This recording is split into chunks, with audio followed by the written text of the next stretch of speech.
सर्वांना जय जिजाऊ जय शिवराय। कंधार तालुक्यामध्ये अतिवृष्टीमुळे झालेल्या नुकसान भरपाईचे सरसकट शासनाने पंचनामे करावे आणि नदी काठच्या ज्या जमिनी खरडून गेलेल्या आहेत त्यांना वेगळे पंचनामे करून 1 लाख रुपयांपर्यंत शासनाने त्यांना नुकसान भरपाई द्यावी। डिप्पी असेल, विहिरी आहेत, सिंचन तलाव आहेत आणि जनावरं जी शेतकऱ्यांची वाहून गेलेली आहेत त्या जनावरांचा सुद्धा शासनाने तात्काळ मोबदला द्यावा। अन्यथा येणाऱ्या 17 तारखेला 17 सप्टेंबर रोजी संभाजी ब्रिगेडच्या वतीने मी तालुकाध्यक्ष संदीप तोंडचिरे आमरण उपोषणाला सर्व शेतकऱ्यांच्या वतीने बसणार आहे, याची शासनाने नोंद घ्यावी। शनिवारीच म्हणजे काल परवाच आपले जिल्ह्याचे पालकमंत्री अतुल सावे साहेब येऊन गेले कंधार मध्ये, नांदेड जिल्ह्यामध्ये त्यांनी पाहणी दौरा केलेला आहे। पण पाहणी दौरा करून होणार काय? आमच्या शासनाला विनंती आहे की ह्या शेतकऱ्यांचे जे नुकसान झाले आहे त्यांचे तात्काळ पंचनामे करून फास्ट ट्रॅक जसं केस म्हणजे आपली एखादी केस चालू त्याप्रमाणे शेतकऱ्यांना अत्यंत लवकरात लवकर त्यांना मोबदला भेटावा या आणि 17 तारखेपर्यंत आमच्या तालुका शासनाला विनंती केली आहे की आम्हाला लवकर लवकर मोबदला भेटावा म्हणून। 17 तारखेपर्यंत मोबदला नाही भेटला, मोबदला म्हणतो मी, पंचनामे नाही, मोबदला जर नाही भेटला तर संभाजी ब्रिगेडच्या वतीनं या ठिकाणी आमरण उपोषण होईल किंवा त्यापेक्षा मग संभाजी ब्रिगेड स्टाईल आंदोलन होईल, एवढे मी शासनाला विनंती करतो। जय जिजाऊ जय शिवराय।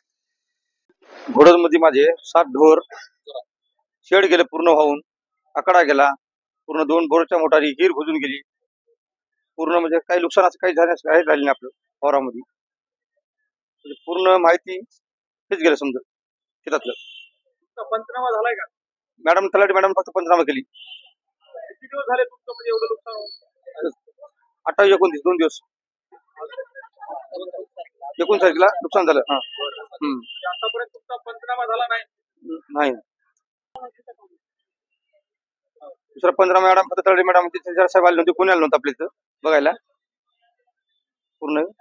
कोणी आलं नाही शासनाचं आणि नाही। गेल्या 60 ते 70 वर्षापासून एवढा मोठा पाऊस झालेला नव्हता, पण 28 तारखेला जेवढा पाऊस झाला त्यामुळे अतिशय शेतकऱ्याचे एवढं काही प्रचंड नुकसान झालंय, न भरून येण्यासारखं नुकसान झालं असताना सुद्धा प्रशासन कसल्याच प्रकारची त्याची दखल घेत नाही। उलट प्रत्येक गावामध्ये रस्ता जाण्यासाठी नाही, पिण्याचं पाणी चालू नाही, लाईट चालू नाही, हे सर्व असताना सुद्धा एकही कर्मचारी अधिकारी रस्त्याच्या बाबीमध्ये विचारायला तयार नाही, लाईटच्या बाबीमध्ये विचारायला तयार नाही, आरोग्याच्या बाबीमध्ये विचारायला तयार नाही, पंचनाम्याला कोणी यायला तयार नाही। किमान 2000 कोटी रुपयाचं कंधार तालुक्यामध्ये नुकसान झालेलं आहे। माझी प्रशासनाला विनंती आहे की आपण ताबडतोब ह्याच्यामध्ये दखल घ्यावं। एवढं मोठं नुकसान होत असताना हे प्रशासन सगळं झोपेचं सोंग घेतंय, ह्याच्याच कमाल वाटायला लागलेली आहे। किमान 2000 कोटी रुपयाचं ह्या पावसामुळे कंधार तालुक्याचं नुकसान झालेलं आहे। ही प्रचंड मोठी आपत्ती आहे शेतकऱ्यासाठी, प्रचंड मोठी धाड आहे। 10 वर्ष, पुढच्या 10 वर्ष शेतकरी उभा राहू शकणार नाही अशी परिस्थिती ह्या ठिकाणी ह्या कंधार तालुक्यामध्ये निर्माण झाली असताना सुद्धा कोणीच त्याची दखल घ्यायला तयार नाही, कोणीच कसल्याच प्रकारचं काही त्याला सहकार्य करायला तयार नाही।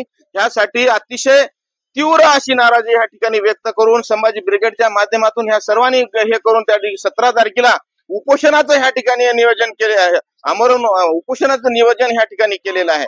एवढं आपत्तीच्या टाइमला उपोषण करण्याची गरज व्हावी किंवा गरज पडावी हेच हे 7वं आश्चर्य आहे। प्रशासनाला विनंती आहे, ताबडतोब रस्ते चालू करा, पाण्याची सोय करा, लाईटची सोय करा, ताबडतोब पंचनामे करा। खरडून गेलेले आहेत, जमिनी खरडून गेल्या, त्याच्यातले ठिबक वाहून गेले, विहिरी भुजून गेलेले आहेत, जूज, जुपन, नांगर, वकर, बैल, कोंडण सगळं काही चाऱ्या सहित वाहून गेलेलं आहे, तरी कसल्याच प्रकारचं कोणी पाहायला तयार नाही।